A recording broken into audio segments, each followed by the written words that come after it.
Good morning. My name is Katie, and I'll be your conference operator today. At this time, I would like to welcome everyone to Goodyear's third quarter 2025 earnings call. All lines have been placed on mute to prevent any background noise. After some opening remarks, there will be a question-and-answer session. You may register to ask a question at any time by pressing star 1 on your telephone keypad. You may withdraw yourself from the queue by pressing star 2. Please note this call may be recorded. It is now my pleasure to turn the conference over to Ryan Reed, Vice President, Investor Relations. Please go ahead, sir. Thank you and good morning, everyone. Welcome to our third quarter 2025 earnings call. With me today are Mark Stewart, CEO and President, and Christina Zamarro, Executive Vice President and CFO. A couple notes before we get started. During this call, we'll make forward-looking statements and refer to non-GAAP financial measures. For more information on the most significant factors that could affect our future results and for reconciliations of non-GAAP measures, please refer to today's presentation and our filings with the SEC. All our earnings materials can be found on our website at investor.goodyear.com, where a replay of this call will also be available. I'll now turn the call over to Mark. Thank you, Ryan, and good morning, everyone. Thank you for joining our call. As outlined in our press release, we delivered revenue of $4.6 billion and segment operating income of $287 million in the quarter, results slightly ahead of the revised expectation we shared with you all on our last call. It's important to view these results in the context of an industry environment that remained challenging, particularly given continued volatility in global trade flows. Even in that environment, we achieved meaningful sequential earnings and margin expansion driven by the continued strong execution of the Goodyear Forward initiatives. Last quarter, I emphasized our focus on controlling the controllables, and that approach continues to guide our actions here at Goodyear. With yesterday's announcement on the chemicals business, we've now completed our planned divestitures, and we're bringing the balance sheet back to a position of health. We've introduced more premium product lines than ever before, while improving organizational agility and sharpening our focus on margin and profitability. We're positioning the business to be able to leverage those strengths as the market environment begins to normalize. With the remainder of my time today, I'll discuss what we're seeing across the industry and in each of our business segments, also how we're responding. After that, I'll hand it over to Christina to walk through our third quarter financial results and how we're thinking about the outlook for the remainder of 2025. Let's start with the Americas. In the Americas, the consumer replacement market continued to experience disruptions similar to last quarter. On the consumer OE side, volume performed well, supported by strength in light truck and SUV fitments. Additionally, we've won additional fitments driven by OEM preferences for USMCA-compliant supply. We expect OEM resourcing to remain a positive contributor for us going forward. As you all know, with U.S. tariffs on consumer tires effective in May, the domestic replacement market saw a surge of low-cost imports, coinciding with the implementation of increased duties during the first half of this year.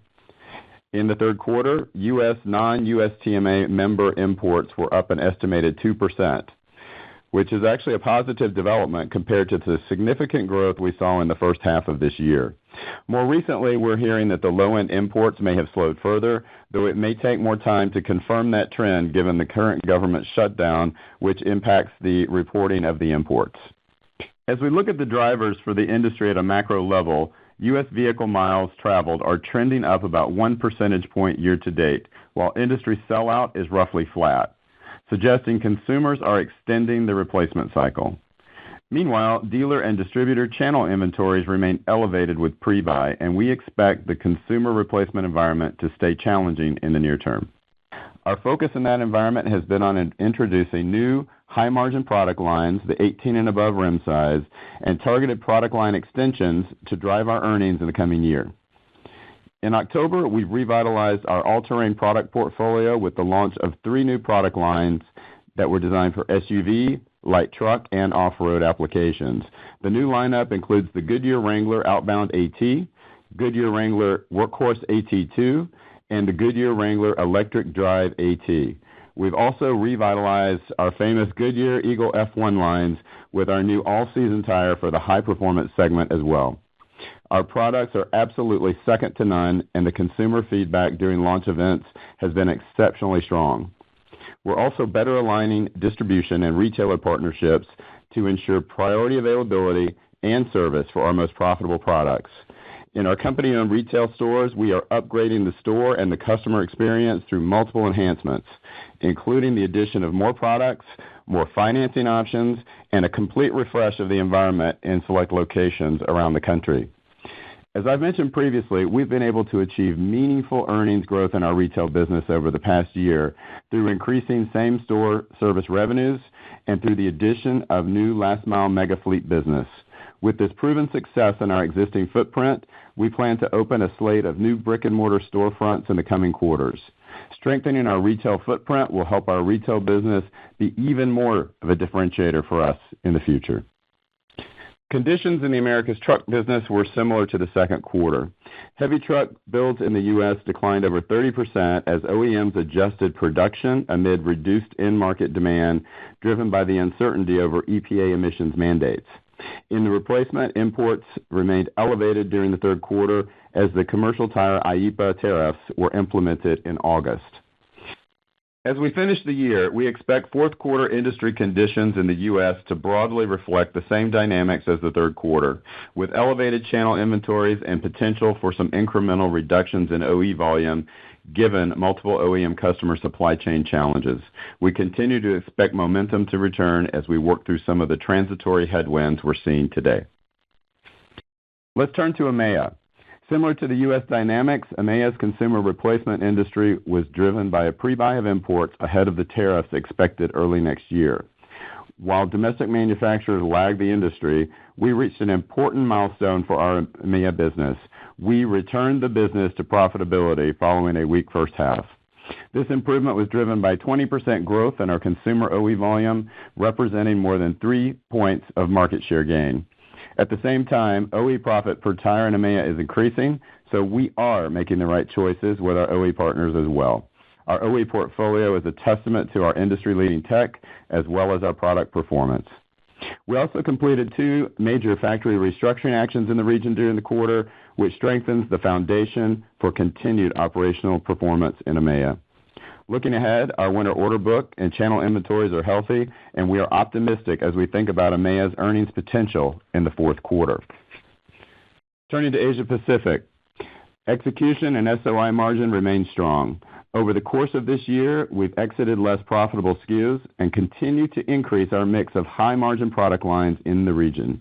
In the third quarter, we outpaced the consumer replacement industry as far as growth in our Goodyear brand 18 and above rim sizes in China. As our recent OE fitment wins with Geely, VW, and Toyota ramp through the fourth quarter, we expect to return year-over-year OE growth and further improve SOI and margin from today's levels.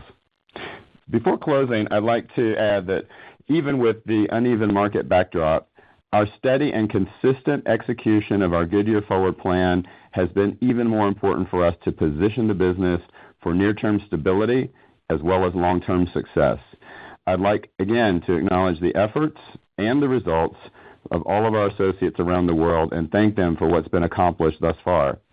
Goodyear Forward is much more than numbers on a sheet of paper. This program defines the evolution of the company and how we will continue to create value going forward. With that, I'll turn it over to Christina.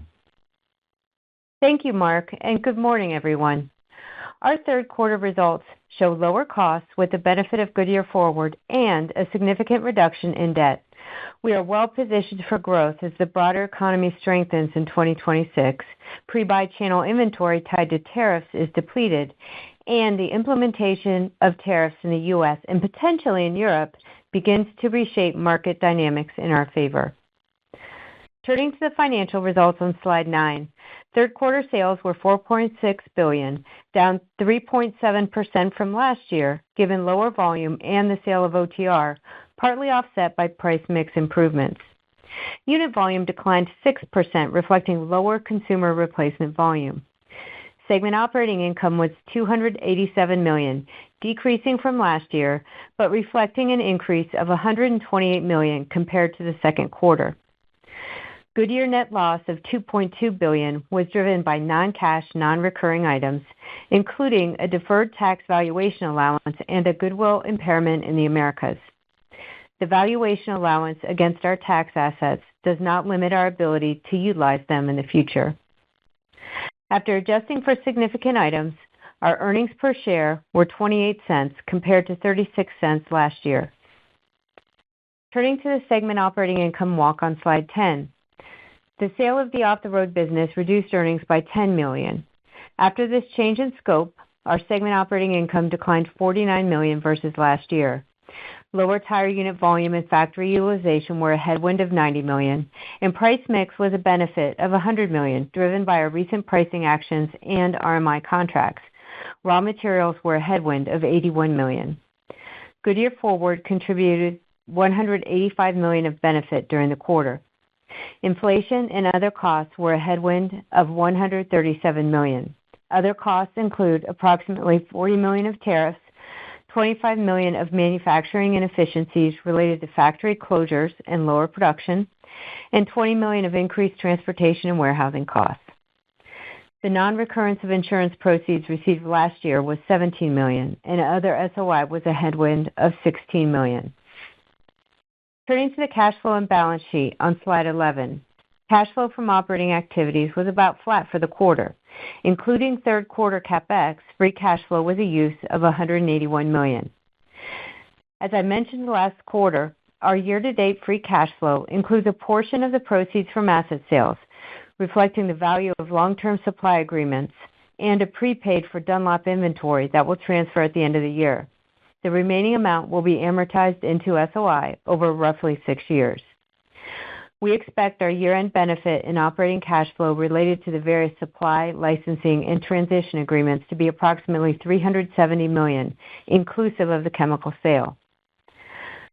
Pro forma for the chemicals transaction, our third quarter debt declined about $1.5 billion, which reflects asset sale proceeds net of fees, partly offset by cash used for working capital and restructuring over the last 12 months. We continue to expect to generate significant free cash flow in the fourth quarter, consistent with our historical seasonality. Moving to the SBU results on slide 13. America's unit volume decreased 6.5%, driven by consumer replacement. U.S. consumer replacement industry sell-in was down 4% during the quarter, with industry members declining and low-end imports up 2%. Importantly, year-over-year growth in imports has slowed from both Q1 and Q2. Our America's consumer OE volume grew 4%, reflecting industry recovery in the U.S., where we continue to outperform the industry in our share of fitments. Q3 marks the 7th consecutive quarter of OE share gains in the Americas.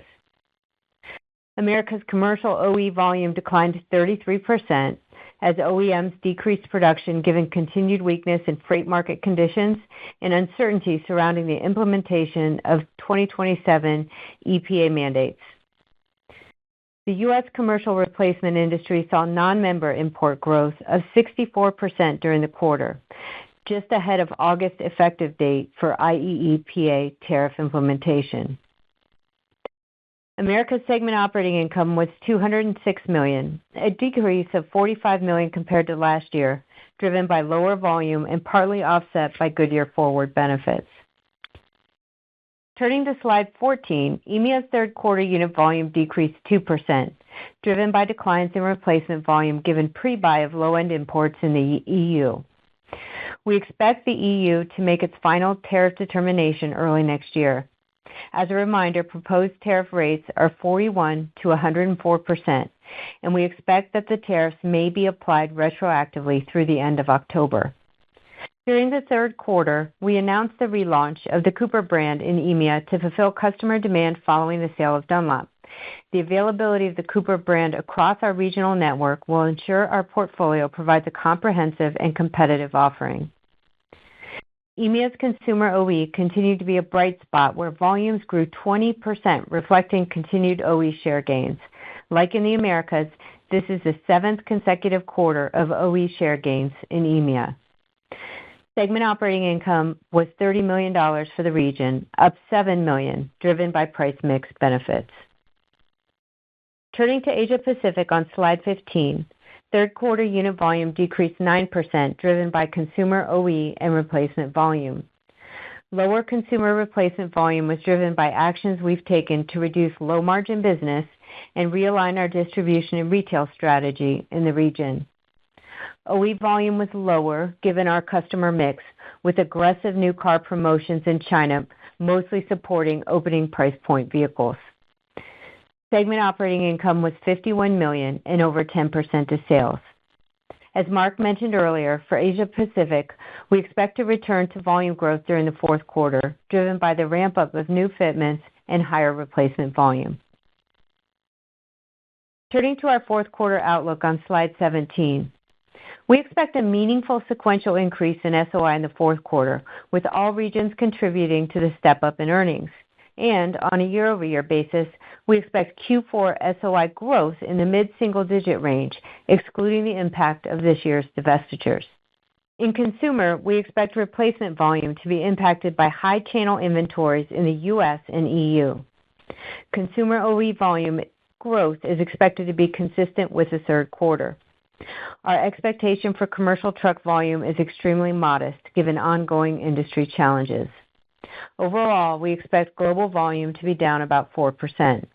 In addition, we expect higher unabsorbed fixed costs of $70 million, reflecting lower production volume of 2 million units in the third quarter.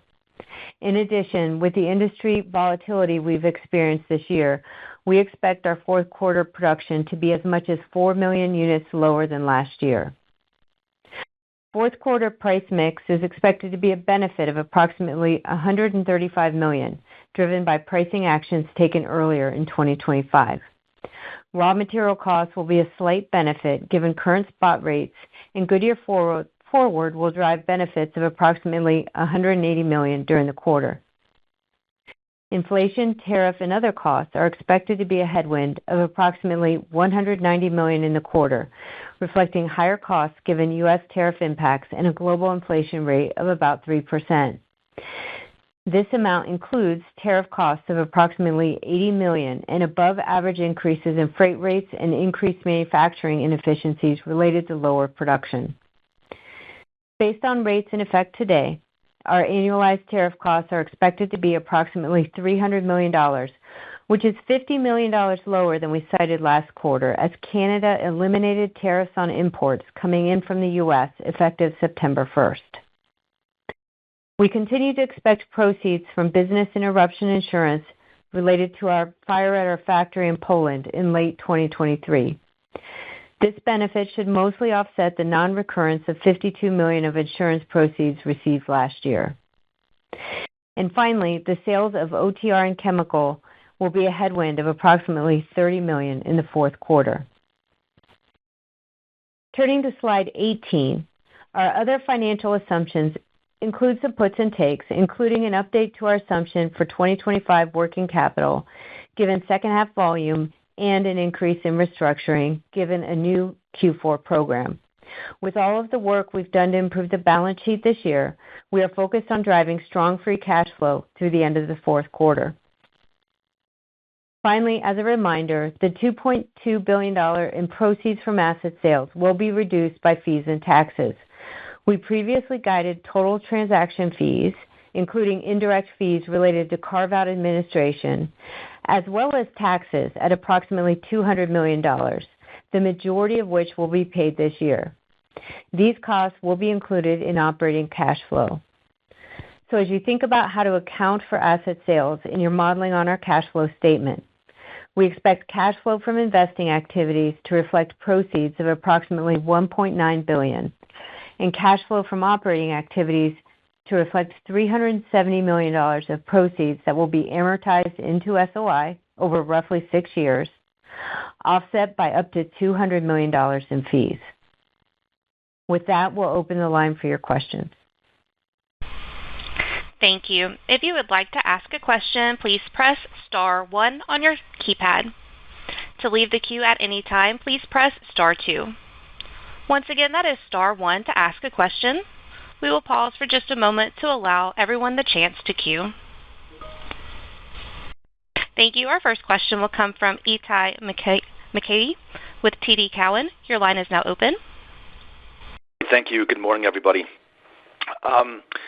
First question, just on some of the consumer OE market share gains that you've been reporting. I'm just curious how we should think about that going forward. To what extent is it just a function of prior wins, and do you sort of have a view on kind of how your OE volume may track just relative to the industry going forward? No, thanks, Itay. As we look at it, OE has been one of the key focus areas since I joined the company, and we looked across the world and what was our current percentages of OE versus replacement, and so there was definitely an opportunity for us to move up in that and create that nice pull-through on those first and second replacement cycles. We had not had enough exposure to the premium, larger rim sizes, and the very best way for us to affect that change in a fast manner is through the enhanced OEM partnerships. And it absolutely is about more premium pricing, larger sizes, larger margins. So we know we can get out there and win with OE. We've been really pleased. As Christina mentioned, we've got 7 quarters in a row of growth in both the Americas and in EMEA on that consumer OE business. And as we look to it, the partnerships that we've gotten with our strategic OEMs around the world continues to get stronger on the technology roadmap, as well as winning on the right fitments and the right platforms around the world. The other piece, as I mentioned in my opening part of the session, we've definitely seen a preference from the OEs in the Americas, specifically around the USMCA compliance, and so we've seen some nice tailwinds coming forward with that as well. Terrific. That's great to hear. And just secondly, appreciate the detail on the Q4 kind of SOI drivers. I was hoping we could talk a little bit about 2026 puts and takes, particularly around kind of price mix and raws, and what that might look like at the current steady state, as well as any kind of early thoughts on some of the other cost movements we should kind of just be thinking about in our models for next year. Thank you. Hi, Itay. Good morning.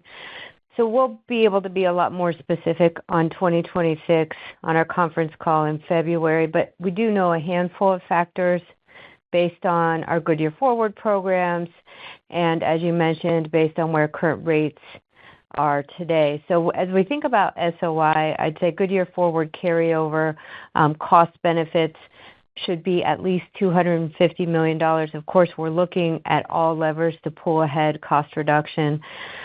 Flow-through pricing based on actions we've taken to date in the market will be around $100 million. That's before RMI indexed agreements kicking in next year, which will reduce that somewhat. Of course, Mark mentioned a lot of the new SKUs coming in, so we will continue to push price mix in a positive direction next year as well. Raws at current spot rates will be a benefit of $200 million, and that's inclusive of the chemical transaction, meaning the portion of internal supply that moves external is now included in our raw material base. But even with that headwind, raws should be a benefit of $200 million. And then inflation typically sits around, on our cost base, $200 to $225 million of a headwind. I'd also expect tariff carryover costs at current rates. Of course, a lot is moving around, but tariff carryover in the range of $150 to $160 million next year. And then we have an insurance collection we're expecting in the fourth quarter, which we would have a non-repeat. I think that gives you most of the puts and takes, excluding the asset divestitures, of which there are different impacts from. Most notably, EMEA will have a headwind related to the sale of Dunlop in the range of $65 million.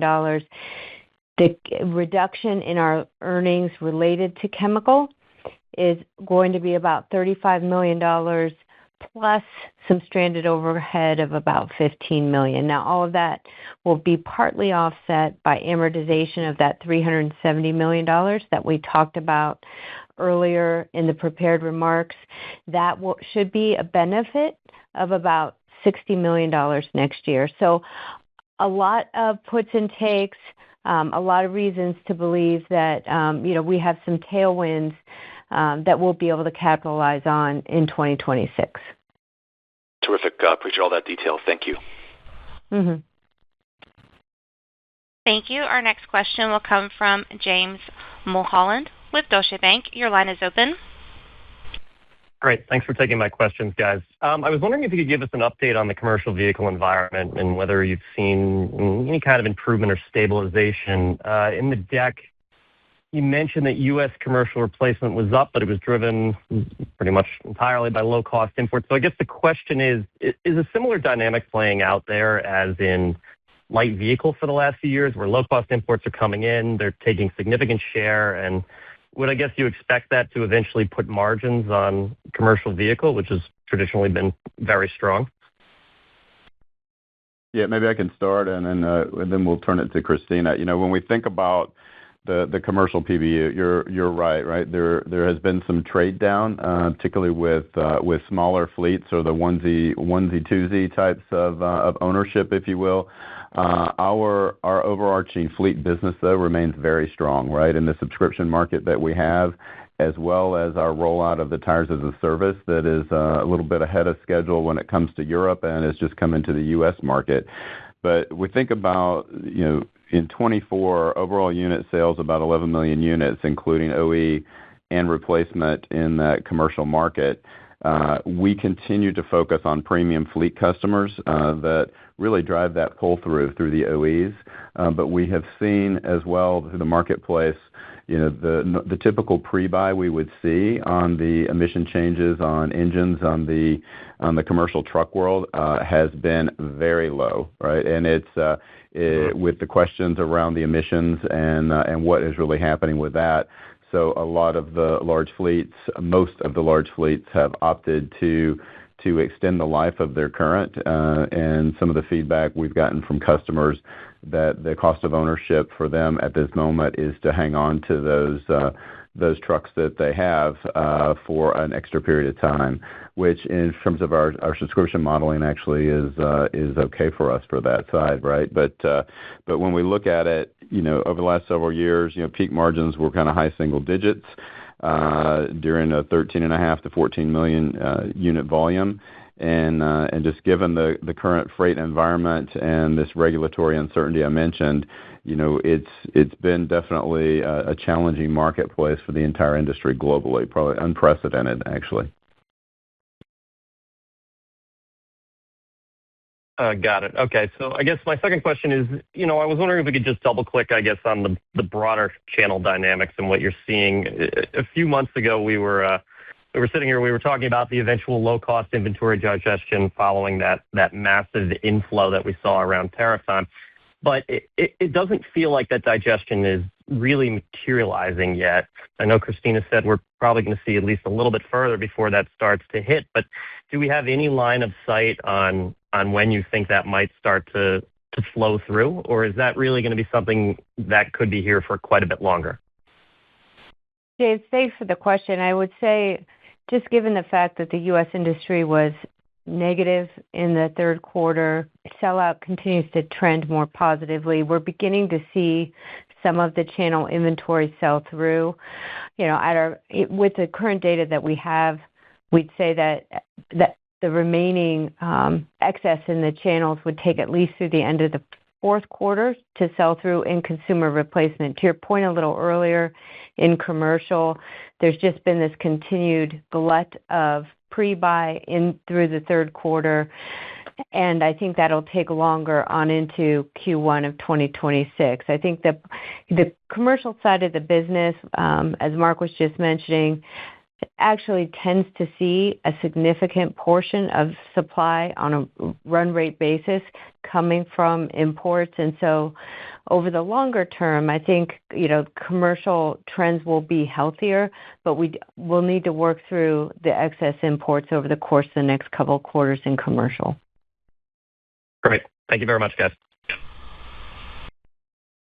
Thank you. Our next question will come from Ross McDonald with Citi. Your line is open. Yes, thanks for taking my question. It's Ross McDonald at Citi. Two questions from me. First one on EMEA. Looks like very strong OE performance. I know Itay already asked on this, but given the 20% volume growth in EMEA original equipment in 3Q, could you maybe just drill into if there's any specific platforms or products that are taking the lion's share of that volume growth, or is this broad-based market share gains you're making in OE? It'd be very interesting, I think, to understand what's underlying that. And then, Mark, you mentioned that the profit per tire in EMEA is improving. Could you just elaborate on how much of that reflects specifically the winter tire strength that you've called out in Europe versus how much of that improving profit per tire in EMEA should we reasonably expect to carry over into 2026? So that's my first question on EMEA. And then secondly, I see in your Q4 indications a comment around potential further rationalizations. Could you maybe elaborate on if there's a new plan that we should expect in the fourth quarter, any details of what that might look like, and if that's focused on any one particular region? Thank you very much. Sure. So maybe just to start, I would say that to the first part of your question, I think you got 3 in instead of 2, Ross, by the way, but I don't know. Sorry about that. No worries, all good. When you look at the EMEA market, it's actually broad. We have been moving up with the players. One of the differences that when we rolled into our longer range planning coming into the start of 25, when we put David Ankart in over our product tech and product planning roadmap in conjunction with Chris Helsel in engineering, was really making sure that we've got the right relationships, the right OEM strategies, and the right technological partnerships with those OEs. And again, we're seeing the benefit of that on the go forward, but in the here and now, as well as we look at some of the OEMs coming back stronger. In EMEA, that we're actually on some really good fitments, broad-based across Europe, which is why I think you see that 7 quarters of growth in EMEA on the consumer OE, as well as it's a conscious decision as well, right? We are continuing, as we mentioned, not only Americas but around the world as we globalized our product development to fill the blank spaces with premium product. And specifically the larger rim sizes, and we're deprecating the SKUs that are lower margin that we don't make money on. And so we're seeing a partial lift from that, as well as the new SKUs coming in, and also some of the OEs coming back in the second half. But as well, you are right. The second half and the winter mix, we've been really pleased with our order performance from our customers on the winter mix as well. So all of those are looking good. On the second piece, the rationalizations, we've completed basically, I call it a 4.5, I think is the right way to say that. 3 in EMEA, 1 in Asia, and a significant restructuring in one of the U.S. plants to really focus from that side of it. So all of those actions are on track as we committed to the Goodyear Forward plan and the restructuring activities. As we get into quarter 4 and get ready, really as we go to probably the February results, as we come and share that with you all, we're continuing to top off and refill our Goodyear Forward as we look to a 2.0, and it's just embedded in our DNA of how we're running the business, and we continue to look and scan at what other things we do to move things from a fixed cost environment to a flex cost environment. So we're working very diligently with that around the world. Just with respect to the guidance, the increase in the restructuring basket was for a new program in the U.S. in the fourth quarter. Very helpful. Thank you very much. Sure. Thank you. Once again, if you would like to ask a question, please press star 1 on your keypad now. Our next question will come from James Picariello with BNP Paribas. Your line is open. Hey, good morning, everybody. James. Good morning. Just hoping to clarify the insurance collection in the fourth quarter. Is this a new item, or was this always embedded in the full year outlook?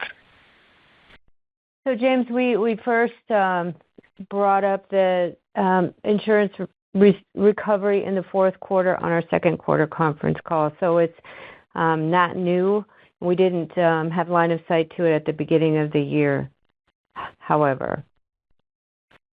Okay. And it's about $50 million or so? Correct. Yeah, that's related to business interruption from the Dubitsa fire back in 2023, and we had called out about that amount as part of, the disruption related to the fire. Understood. Okay, thanks. And then with tariffs at an annualized rate of $300 million, can you just help us better understand what drives the seasonality to this? Because, the third quarter was a full, clean quarter of all tariffs and only came in at $40 million. The second quarter was, I think, $10 million. Like, what's implied for the fourth quarter? And then, just help us understand the seasonality to this. Thanks. So broadly, the seasonality should follow our volumes, which tend to be a little lower in the first half, particularly the first quarter, and then seasonally stronger in the second half of the year. What I would say about the third quarter tariff amount coming in right around $40 million, a little bit less than we had expected. Some of that was a basketing issue as we look to pull tariffs out of raw materials. We overestimated the amount of tariffs for Q3 and underestimated raw materials. You can see it's a net there.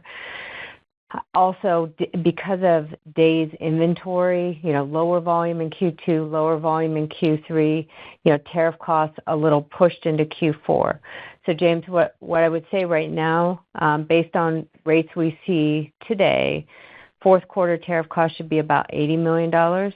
And then the flow through into next year, looking around $160 million, mostly weighted to the first half.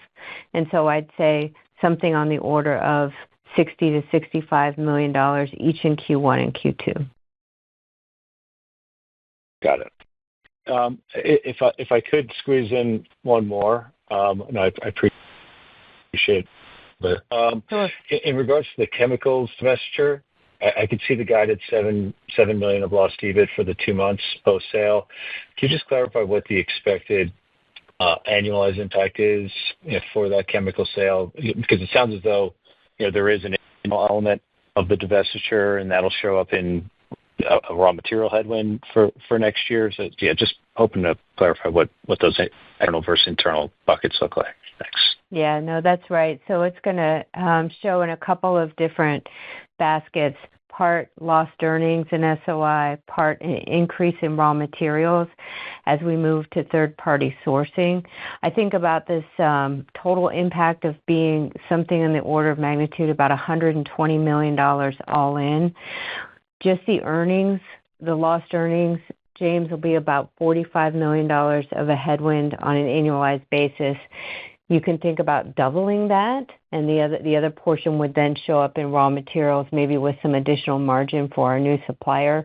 And then stranded costs will be about $15 million in conjunction with the transaction. Of course, we're going to look to flex costs as part of our ongoing savings initiatives next year. Got it. Thank you. Sure. Thank you. Our next question will come from Ryan Brinkman with JP Morgan. Your line is open. Hi, thanks for taking my questions. You've gotten the one about low-cost tire imports into the U.S.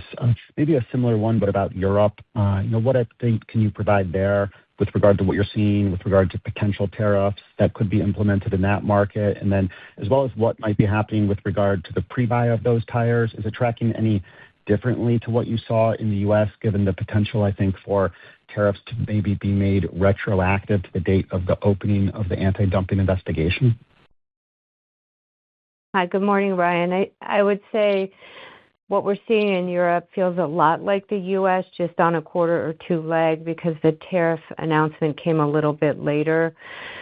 We have seen over the course of Q2 and on into Q3 a lot of pre-buy of lower-end tire imports. And what this means is that our dealers and distributors are saving warehouse space and saving liquidity in order to stockpile these imports. I think as we look to the fourth quarter, not expecting so much of an impact. We do not see the same competitive dynamics necessarily on winter tires that we do in summer or all season. I think we still would say that the EU consumers are very sensitive to making sure that their winter tires come with a very high quality and performance. Expect that it will take on into 2026 to sell through some of that all season and summer pre-buy because it's, again, not really for winter tire selling. Okay, then. And on the look ahead, thank you for 2026. I heard, Christina, I think you say $250 million of savings from Goodyear Forward. I mean, just looking at the numbers from slide 6, it seems like with Goodyear Forward savings expected to be at an annualized run rate of $1,500 million by 4Q this year, and with $750 million of SOI benefit in 25 on top of $480 in 24. And you should have like $270 million, I think, year-over-year benefit in 26, just from the anniversary of what you've already accomplished without any incremental action required on your part. Is that the right way to think about that? And then, because I heard Mark reference, I thought a 2.0, I think a Goodyear Forward 2.0, I presume, and Christina, did you say something about an incremental cost save program here in 4Q? So just curious if the overall cost saves could be maybe substantially greater than $250 million in 26 to help defray that $250 million or $200 million of inflation, general inflation headwind to help ensure that some of these savings go through to the SOI line. Well, certainly looking ahead, our goal is to make sure we're never done with self-help, and the $270 million flow through is exactly the right number based on the math and the calculations for flow through. And as I mentioned earlier, we're going to look to accelerate cost reduction into next year. I think we'll be able to share more about our plans as part of our February conference call for 2026. But as Mark has mentioned in the past, this is a lot about making cost savings, a lot about the way we work, making it part of the company's DNA, and how we will position growth for the company going forward. That's helpful. Thanks. And just lastly, I know you said strong cash flow in the fourth quarter. You always have extremely strong cash flow in the fourth quarter. Is there any sort of way to dimension that or provide an update on the puts and takes, how you expect the full year to shake out in 25 here? Sure. So if you're looking at the drivers of SOI, I think you should get to a level of about $375 million in the fourth quarter. That should bring you, inclusive of corporate costs and D&A, to an EBITDA of about $1.8 billion. On the operating side, in our free cash flow drivers, there were several puts and takes, but everything we've laid out pretty much is a net. So on an operating basis, I would say free cash flow is about break even. And then what we said as part of this call is that our asset sale fees, which we've indicated will be about $200 million, are going to flow through operating cash flow this year. And so as you think about the geography, we should show cash flow from investing activities, proceeds from our asset sales of about $1.9 billion, and then break-even cash from operations, excluding $200 million of fees, that will also flow through there as well. Very helpful. Thank you.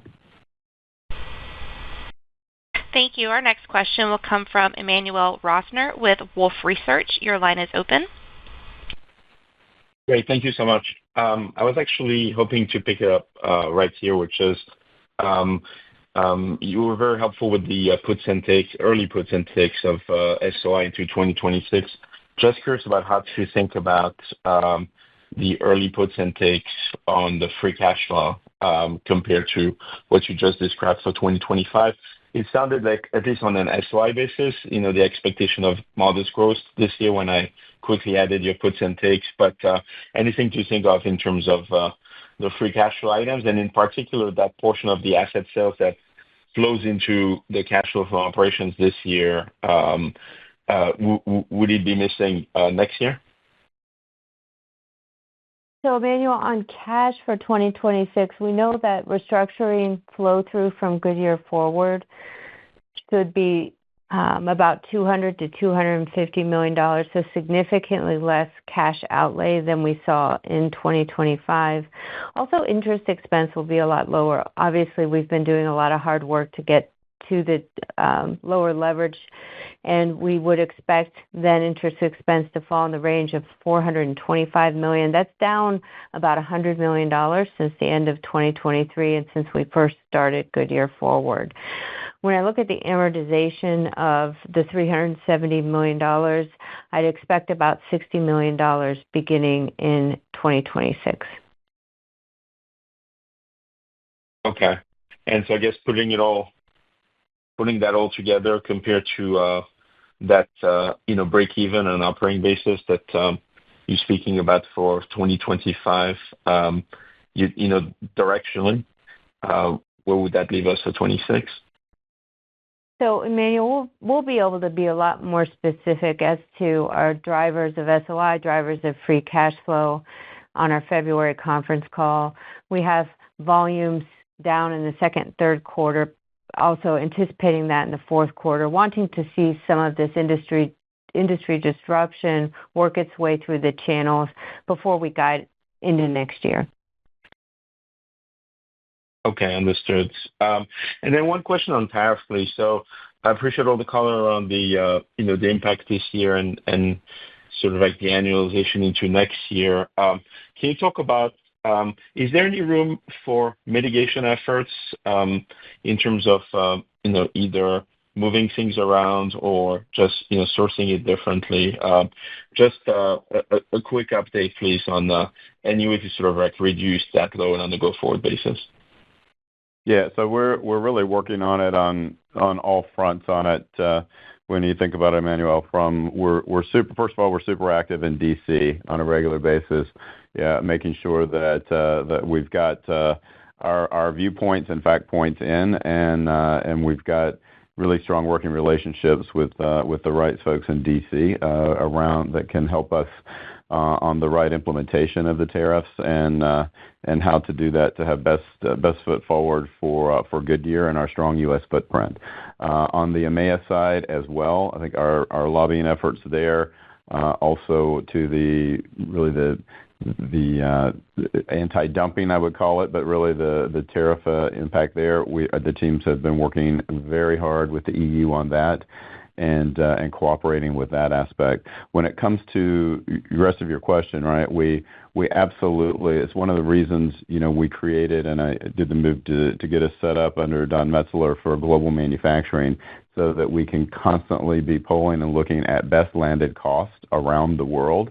As we've shared on earlier calls, right, we continue the journey of moving from a cost center approach to a P&L approach at each of our factories around the world to make sure that we're flexing cost structures that we are absolutely the most competitive we can be. And so, as I mentioned before, I think we saw a lot of positive momentum and sourcing from OEMs in the U.S. market, preferring that USMCA compliant footprint that takes effect going into next year and then in the coming years as well. When we look at that sourcing of that preferential, really more preferred to the USMCA side. So absolutely, we're doing all those things and relocating things to moving within the footprint to have the best landed cost in the region, or in some cases it is still shipping from other locations, but we try to preference for the region wherever possible.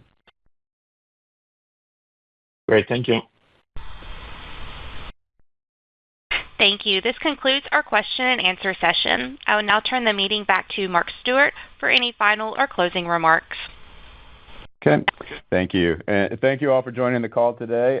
So that's a wrap for Christina and I, and I'm sure we'll have some other conversations with you guys over the course of the week. Clearly, while the short-term conditions have been pretty turbulent, right, with a lot of global trade volatility, but we are absolutely laser-focused on controlling the controllables, right? That is absolutely our mantra. It is about us continuing to drive the Goodyear forward to conclusion and keep the pipeline refilled and making sure that we are staying absolutely on our toes, and all of our folks around the world continue to implement and make sure that we're monitoring our costs. At the same time, making sure that we are being absolutely focused on bringing the new SKUs into the marketplace around the world of the higher rim size, the premium rim sizes, and deprecating low-end volume in terms of the margin play. We've completed our planned divestitures, we've restored our balance sheet to health, and we for sure are driving sequential earnings growth through our cross actions as well as our share gains. Our OEM volume growth, as we've talked a lot about on the call today, outpacing our 18-inch and above around the world, particularly in China. And then we're really excited about the new Wrangler and the Eagle F1 launches here in the U.S. marketplace, and the strength of our winter tire orders in EMEA, as we mentioned. So we're sharpening the portfolio, we're expanding our retail operations, and we can continue to position ourselves to leverage as the markets resume a normalcy. So thank you guys for joining today. That brings us to the end of today's meeting. We appreciate your time and participation. You may now disconnect. Thank you.